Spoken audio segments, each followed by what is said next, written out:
자, 부동산 특성을 보고 있습니다. 부부, 연계, 인접성, 용변가 이 전체를요. 학교는 전부와 지금 연기를 하고 있는 거예요. 자, 지난 시간 이어서 이번 시간은요. 이제 병합 분할부터 봅니다. 자, 병합 분할은 인간이 이용하니까 얼마든지 합병과 분할이 가능합니다. 병합 분할. 그럼 이제 병합 분할의 가능성은 총론 파트와의 관계를 본다면 바로 폴로테이지 현상이다.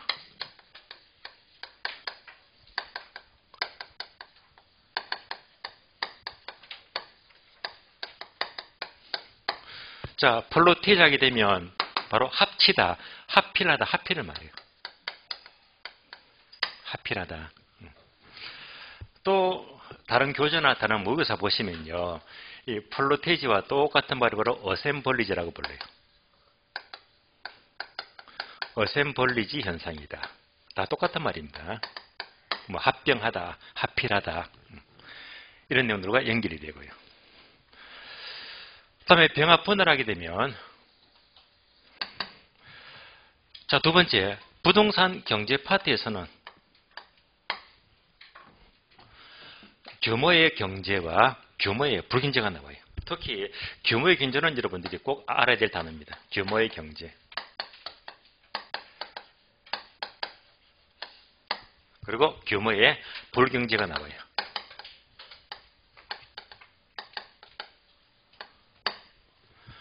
자, 예를 들면 작은 땅을 크게 합병을 합니다. 작은 땅을 큰 땅으로 합병해서 여기다가 큰 공장을 차려요. 큰 공장을 짓게 되면 얼마든지 대량 생산이 가능하죠. 대량 생산. 대량 생산하는 만큼 물건을 많이 만들수록 평균 단가는 더 높아집니까? 떨어집니까?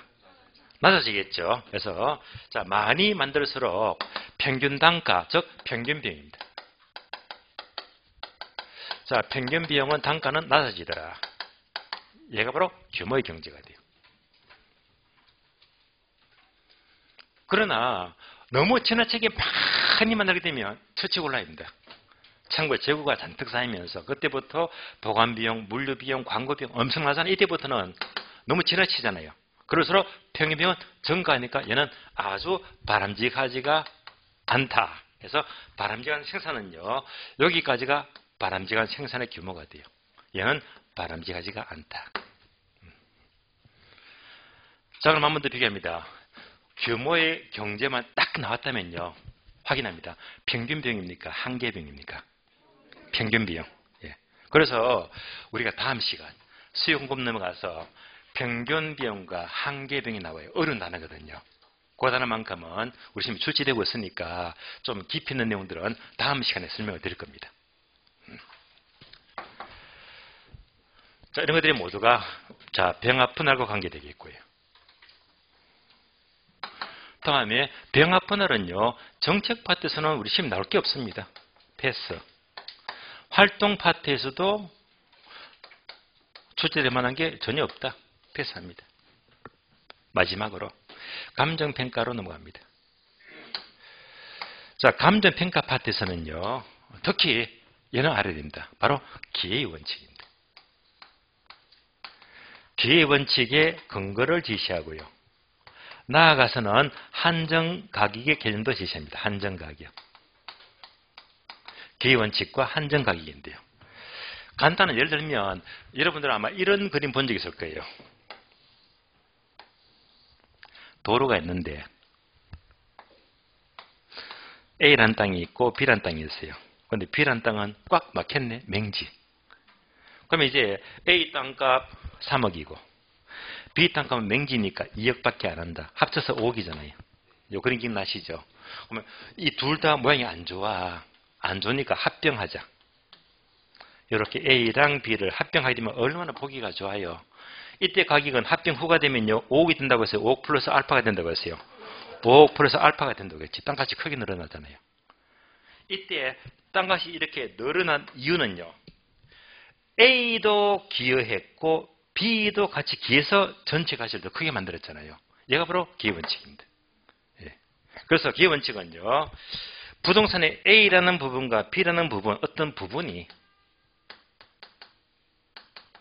서로 어울려서 전체 가치를 플러스 알파 크게 만들더라 해서 전체의 기여도가 크더라. 부분과 전체에 관계되는 원칙입니다. 그럼 이제 만약 B가 맹지니까 B가 A 땅을 사겠대요. 그럴 수도 있잖아요. 이렇게 사게 되면 자, 이때는 B가 A 땅을 사겠다면 3억 주는 판다고 했어요? 안 판다고 했어요?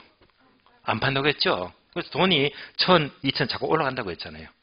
뭔가 플러스 알파 기여도만큼 웃돈 얹어줘야 됩니다. 그래서 이렇게 이제 합병할 때 A 땅을 살 때 자, 이 시장 가치에다가 자, 가치가 커지는 만큼 웃돈 얹어준다. 기여도가 반영이 돼요. 이런 가격을 바로 한정가격 이렇게 불렀고 항상 A하고 B에게만 한정적으로 성립되는 가격입니다. 한정가격 개념을 제시합니다. 이런 것들이 모두가 병합 분할과 관계되고 있습니다. 마지막으로 사회적, 경제적, 행정적 위치의 가변성입니다. 자, 위치 가변성은요. 총론, 경제, 정책, 활동 나올 게 하나도 없어. 그래서 마지막으로 얘는요. 감정평가 파트에서만 관계만 아시면 돼요. 그럼 여러분들이 감정평가로는 총론 파트를 공부하시면 감정평가에서 가격 형성 요인을 공부했습니다. 가격 형성 요인. 가격 형성 요인은 4월달 마지막 주 설명을 제가 상세히 드렸는데요. 이때 종류가 일찍의 세 가지다. 그래서 일반 요인, 지역 요인, 개별 요인. 다시 일반 요인은요. 전국적이지. 전국적. 그래서 일반 요인 이 세 가지가 다시 사회적 요인, 경제적 요인, 행정적 요인 이렇게 체크했고요. 근데 4월달 수업에서는 제가 암기를 시켜드렸어요. 사회적 요인은 인가, 도교, 관건. 들어는 보셨죠? 인가, 도교, 관건. 인, 인구, 가족 구성 및 가구 분리 상태, 도시 형성. 다음에 교육시설, 관행, 건축 양식. 예. 다음에 경제적 요인은요, 저재물, 세기교. 저재물은 세기가 까다롭다. 저재물, 세기교, 저축, 소비. 재정금융. 다음에 물가 임금, 세기교, 세 부담, 기술혁신, 교통체계 상태 암기시켜드렸고요. 행정적인 각종 제도, 정책, 통제, 법률 암기하지 말자고 했잖아요. 근데 이제 이런 것들이 늘 변하잖아요. 그러니까 사회적, 경제적, 행정적 요인들 위치가 늘 변화하더라. 얘를 가르칩니다. 자, 그럼 이제 여러분들은요. 자, 칠판 처음부터 끝까지 얘가요. 학교는 전체 단어를 다 끄집어냈어요. 전체 단어를. 그래서 결국 부동산 특성은 학교는 전체가 모두가 연결이 된다. 모두. 그래서 이 파트가 자, 공부를 하면 할수록 까다롭고요. 수험생들이 힘들어하는 파트입니다. 왜? 전체를 다 알아야 되기 때문에. 그럼 잘 보세요. 자, 부동성만 나왔다면, 자, 이렇게 쭉 내려서 설명을 드렸잖아요. 이 자체가 1번, 2번, 3번, 4번, 5번 단독 문제가 되기도 하고, 또 여러분들은요, 제가 수업한 대로 이렇게만 공부하시면 안 돼. 어떻게도 공부하자. 가로로. 그러니까, 부동산 경제와의 관계는 부동산은 주로 시장과 관계되고 부정성은 경제 중에서는 주로 공급, 물리적 공급입니다. 다음에 영속, 상하면 투자와 관계되고 이런 식으로 이렇게 경제 파트로 이렇게 쭉 넘어가게 되면 또 종어로, 횡어로 이렇게 공부하게 되면요 굉장히 여러분들이 사고가 입체화되어 버립니다. 입체화되는 거예요. 그래서 절대 자, 적은 대로 순수대로만 공부하시지 마시고 특히 감정평가만 떠올려도 부동성은 지역분석과 직접 관계되고 부정성은요 특히 생산비에 해당 안 되기 때문에 원가법과 거리가 멀구나. 영수성하게 되면 가치 또는 감가, 수익화는. 간평가도 이렇게 쭉 이렇게 가면서 공부하게 되면 또 시각이 달라지는 거거든요. 그래서 이 파트는요, 세로로 봤다가 가로로 봤다가 왔다리 갔다리 하게 되면 나중에 여러분들이 엄청나게 이 체계가 정교해집니다. 굉장히 공부가 깊이 있게 되는 거예요. 그럼 다시 우리 시험은요, 부동산 특성은 크게 종합문제. 종합문제는 말 그대로 부동산 특성의 설명이다. 옳은 것은 틀린 것은 1번, 2번, 다음에 3번, 4번, 5번 전체를 다 물어요. 얘가 가장 많이 나왔죠. 몇 번 나왔다? 12번요. 12번. 종합문제가 가장 많이 나왔고요. 다음에 단독으로 묻는 문제는 특히 부부가 중요하겠죠. 부동성 5번 나왔고, 다음에 부정성 단독 문제 7번 나왔고, 다음에 영속성 단독 문제 3번 나왔고요. 얘는 단독 문제 안 나왔어. 얘도 안 나왔어, 단독 문제.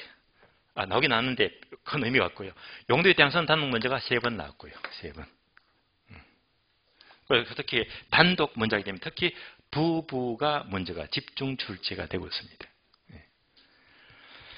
그래서 이제 부동산 특성하게 되면 학교는 전체를 연결해서 종으로, 횡으로, 세로로, 가로로 자꾸 보시면요, 자꾸 강박이 달라집니다.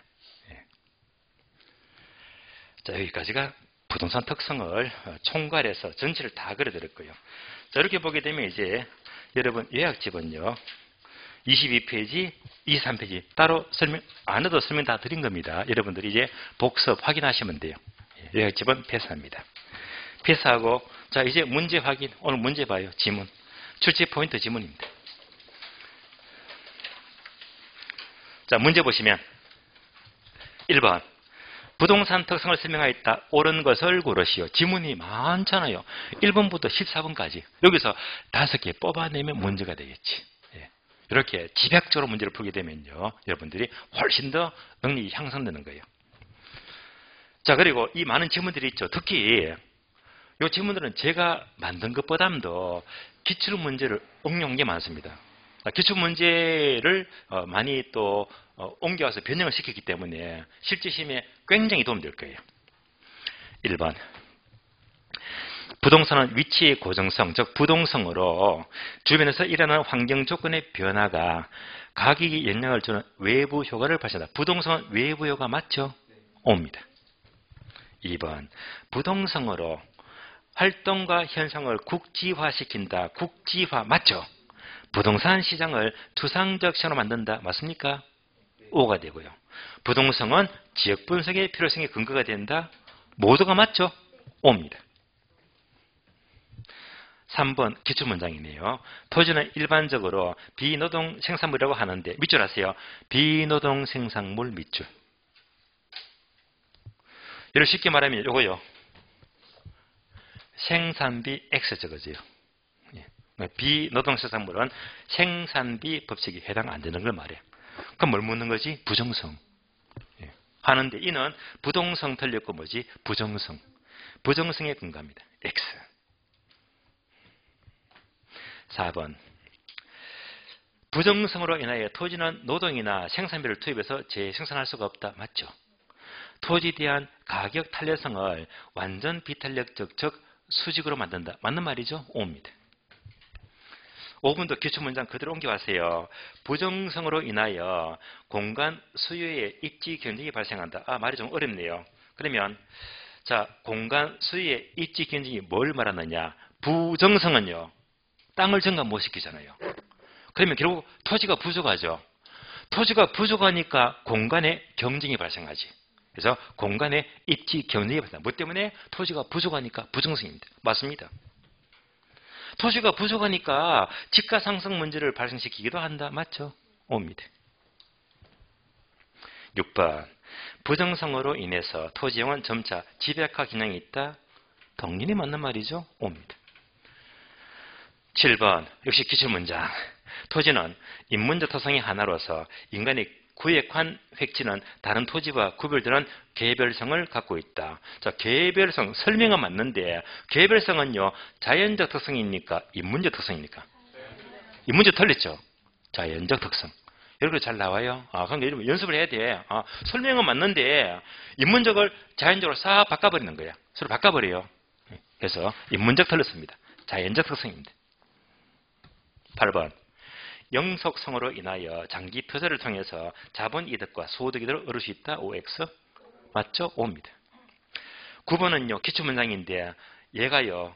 이런 지문들이 고급 지문이라. 지문들이 이런 게 많이 나오면 시급하는 거예요.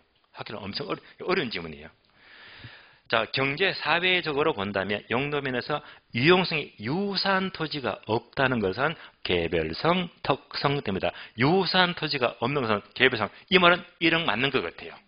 그런데 문제는 뭐냐? 자, 앞에서 용도면에서가 아니고 물리적입니다.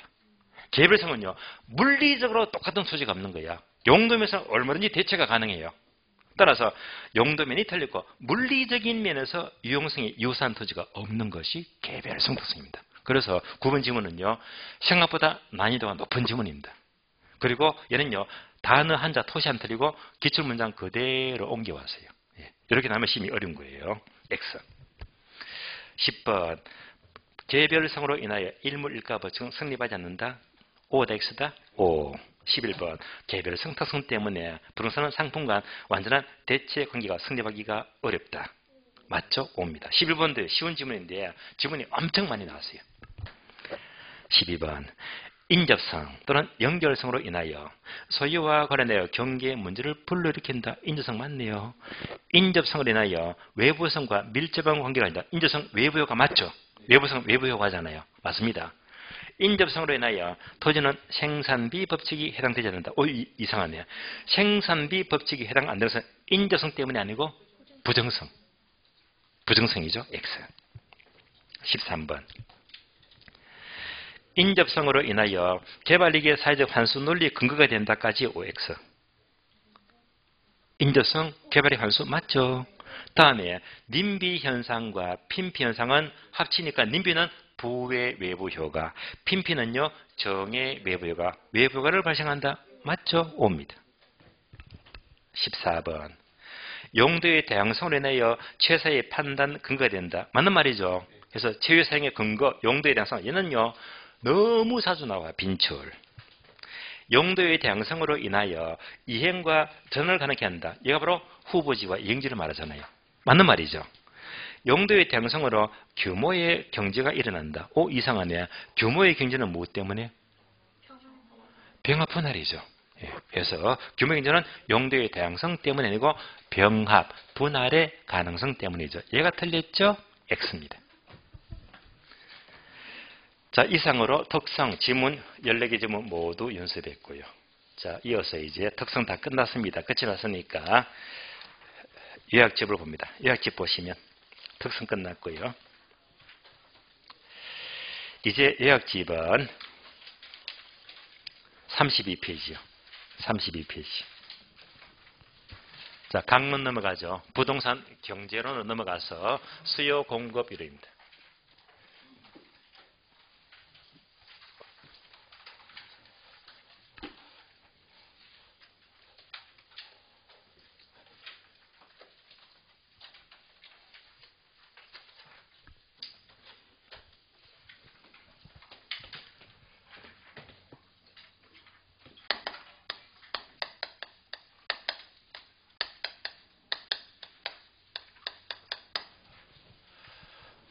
수요 공급 파트는요, 문제가 주로 일반적으로 4문제에서 5문제가 출제가 돼요.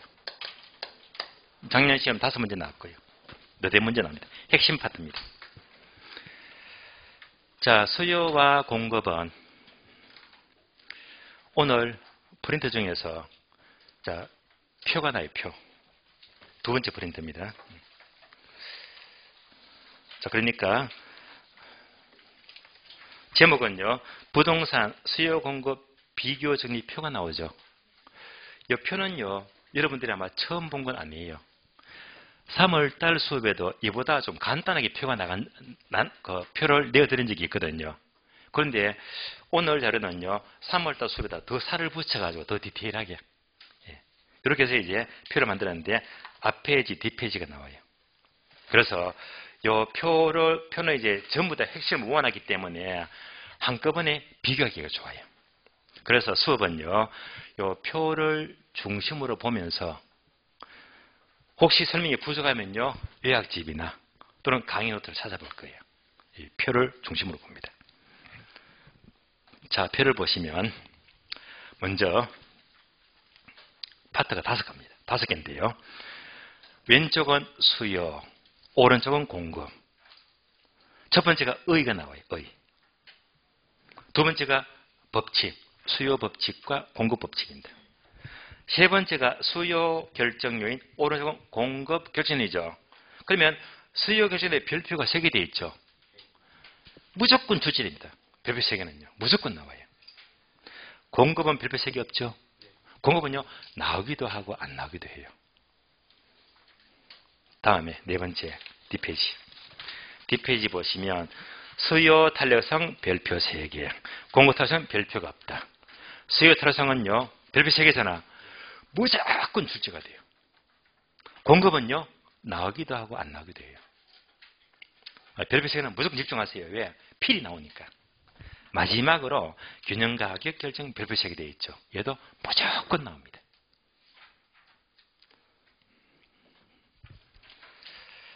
자, 그러면서 이제 별표 3개는 무조건 확실하게 출제가 되고요. 이제 안에 내용 보니까 군데군데 단어마다 별표 1개짜리 있죠. 예. 이런 것들은 핵심 키워드이기 때문에 이런 내용들을 절대 놓치지 마세요. 예. 그래서 별표 1개짜리만 또 여러분들이 정리 잘하게 되면요, 거의 공부는 완벽합니다. 자, 그러면 처음부터 볼게요. 수요와 공급의 의부터 보겠는데, 자, 의 보기 전에 여러분들이 다 이제 아시는 거니까 한 3바퀴 돌아갔으니까 기본적으로 한 번 더 점검을 해봐요. 수요와 공급 용어를 비교해 봅니다. 먼저 수요, 공급이다. 자, 수요는요, 사는 거죠. 사는 거. 공급은 파는 거잖아요. 그러니까 이제 수요는 이제 상식적으로 소비자가 물건을 사는 것이다.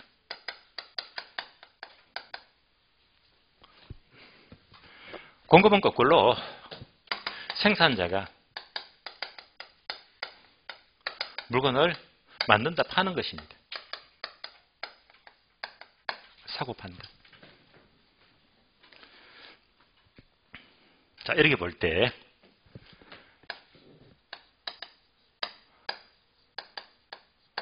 먼저 법칙을 따져봐요. 즉 수요 법칙과 공급 법칙입니다. 사는 쪽은요, 비싸면 많이 사요, 적게 사요? 적게 사겠지. 가격이 비싸면 적게 산다. 거꾸로 가격이 싸면 많이 산다. 예. 그래서 비례 법칙, 반비례 법칙. 화살표 반대로 움직이죠. 반비례 법칙입니다.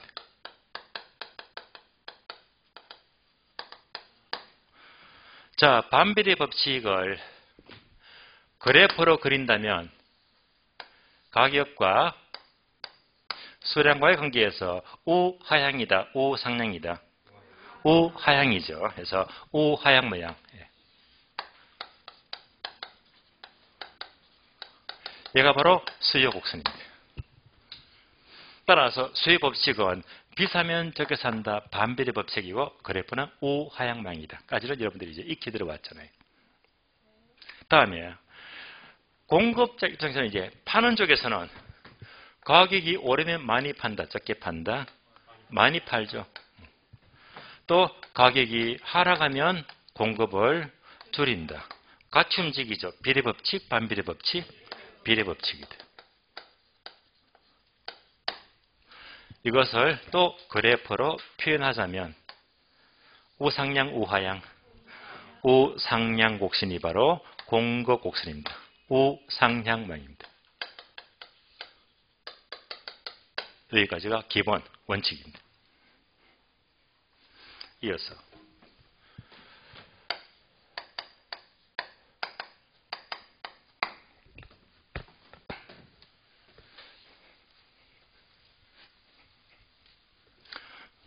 자, 함수로 넘어가요. 함수로 넘어가는 이유는요, 계산 문제 때문인데, 계산 문제. 그러면 수요 함수는 반비례 법칙이죠. 비싸면 적게 산다고 했잖아요. 이것을 다른 말로 역의 함수다. 마이너스가 돼요.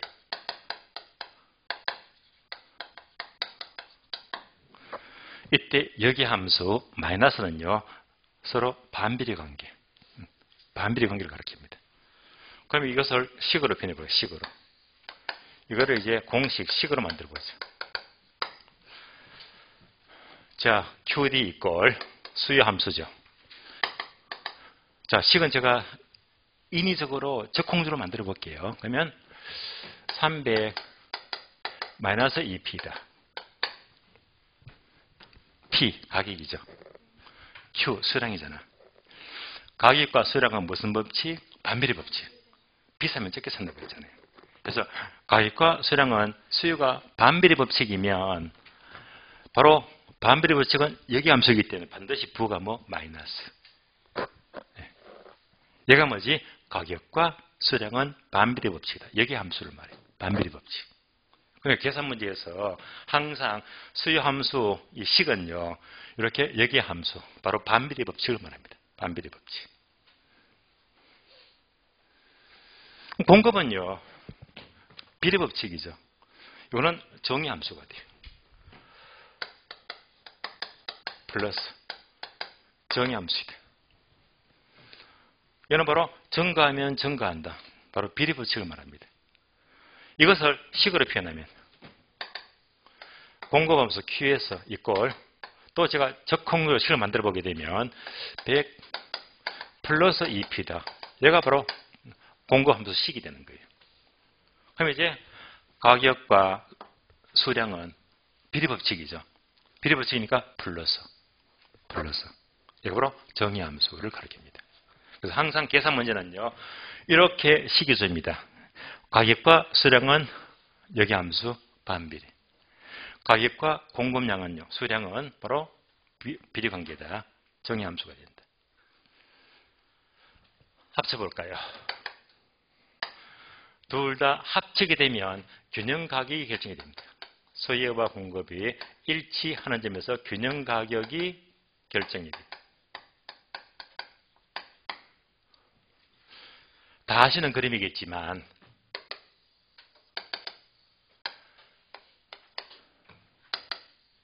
자, 우하향 수요 함수와 우상향 공급 곡선이 서로 일치하는 점에서 여기서 균형 가격 결정, 그다음에 균형량이 결정이 됩니다. 그래서 결국 수요와 공급을 공부하는 이유가 무엇 때문에? 여기서 가격이 결정이 돼요. 가격. 자, 이렇게 봤을 적에 다시 수요 파트에서 우리 시험은 대개 두 문제에서 세 문제가 나와요. 가장 많은 문제가 출제됩니다. 공급에서는요, 한 문제 정도. 한 문제가 나올 수도 있고 안 나올 수도 있어요. 약하다 이 말입니다. 다음에 균형 가격 결정에서는요, 주로 한 문제에서 많을 때 두 문제까지도 나옵니다. 합쳐가지고 네댓 문제가 돼요. 그러면 뭐가 가장 중요하다? 수요. 다시 수요가 중요한데요. 얘가 중요한데 다시 딱 공부할 게 두 가지입니다. 첫 번째는요,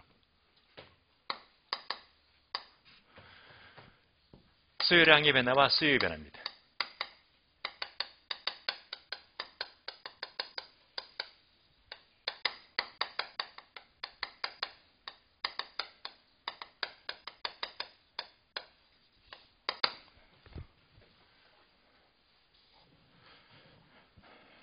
두 번째는 수요의 탄력성입니다.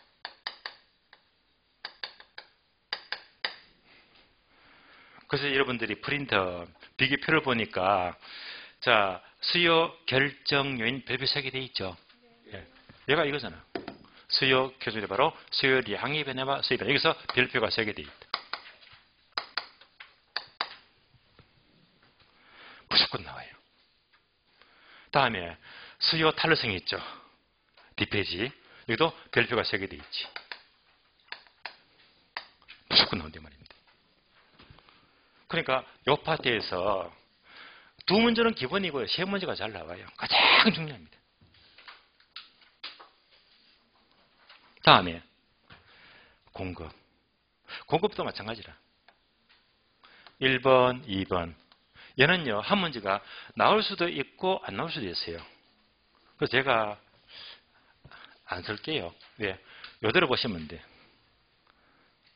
그러니까 공급량의 변화와 공급의 변화. 프린터는 이제 공급 결정량인데 별표가 없잖아. 다음에 2번은 뭐지? 공급 탄력성. 탄력성도 별표가 없잖아. 그러니까 얘 파트는요. 잘 봐주면 한 문제. 나오기도 하고 안 나오기도 하고. 마지막으로 균형 가격 결정은요. 별표가 3개 되어 있지.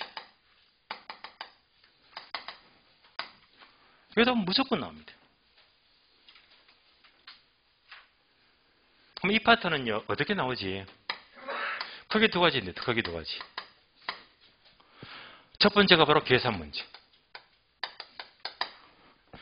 식을 이렇게 주면서 바로 얘를 구하시오. 계산 문제. 두 번째는요. 계산 문제가 아니고 그래프를 묻는 문제가 돼요. 그래프를 그리면서 옳은 것은 틀린 것은 그래프 묻는 문제가 나옵니다. 자, 그래서 수요와 공급 출발을 하기 전에 기본적으로 이렇게 출제가 된다.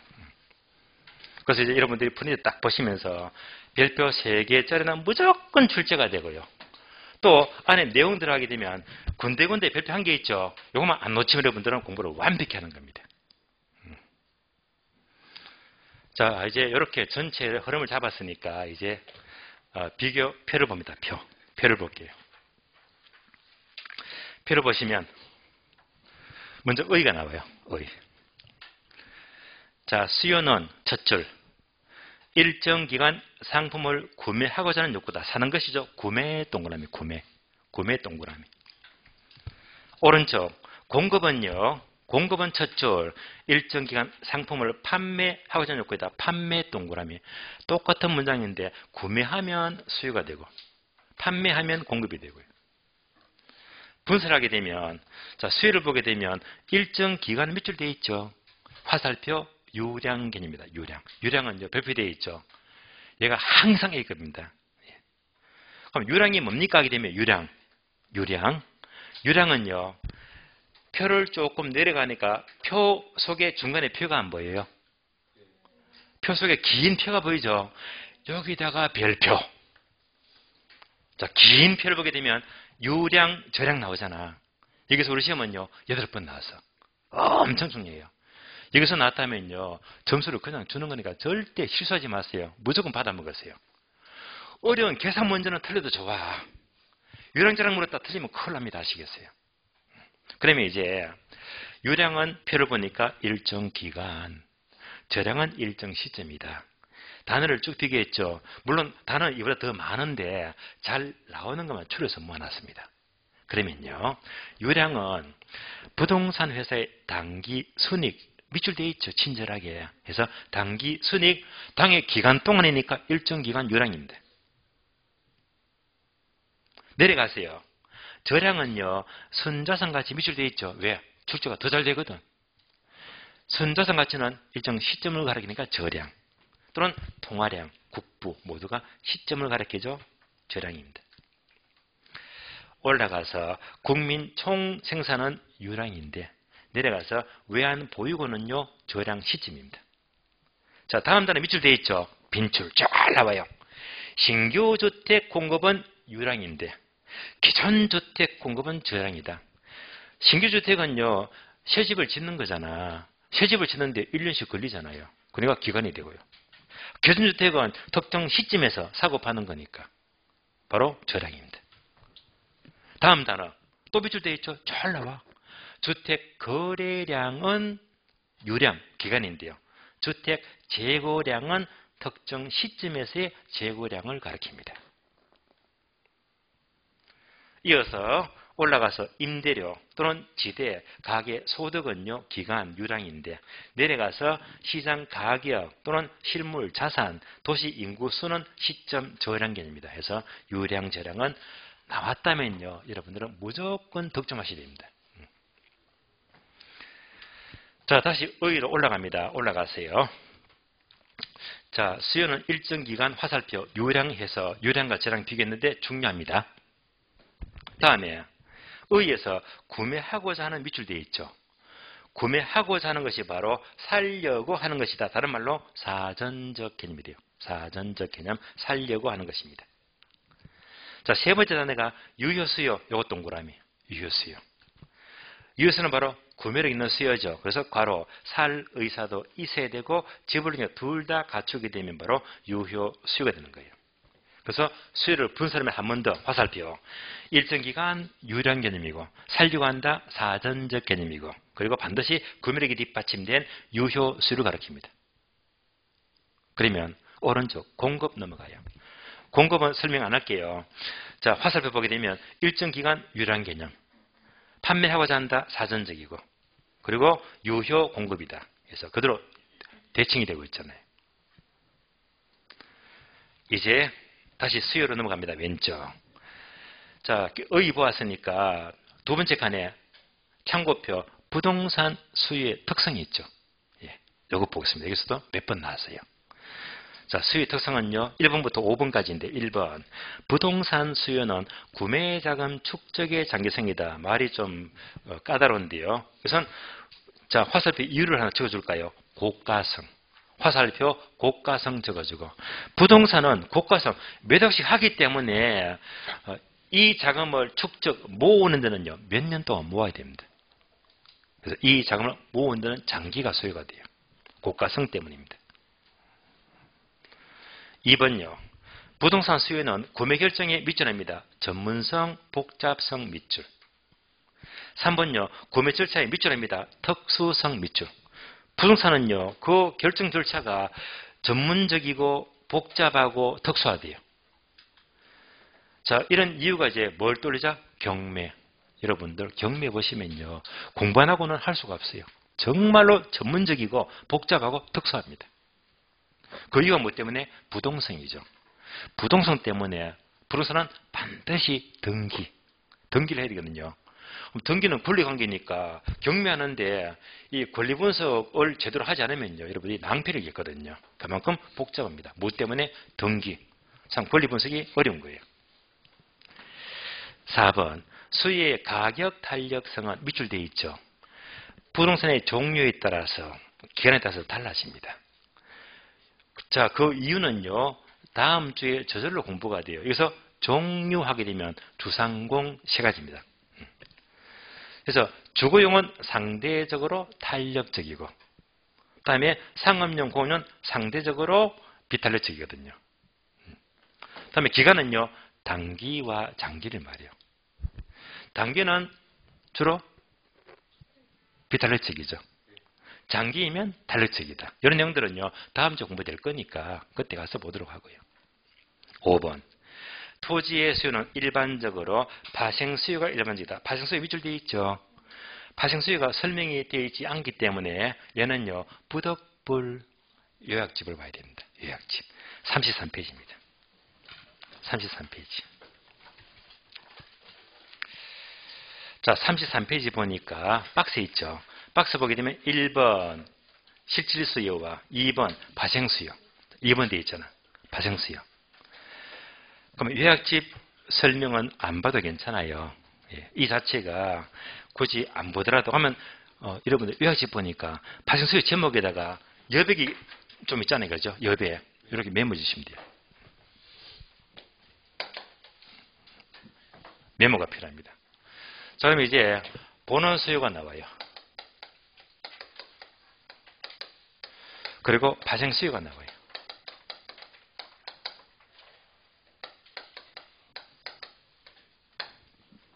그러면 본원적 수요를 다른 말로 직접 수요라고 부르고요. 직접 수요.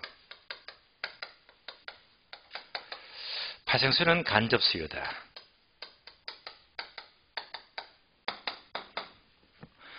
본원적 수요는 바로 쉬운 말로 상품을 사는 것입니다.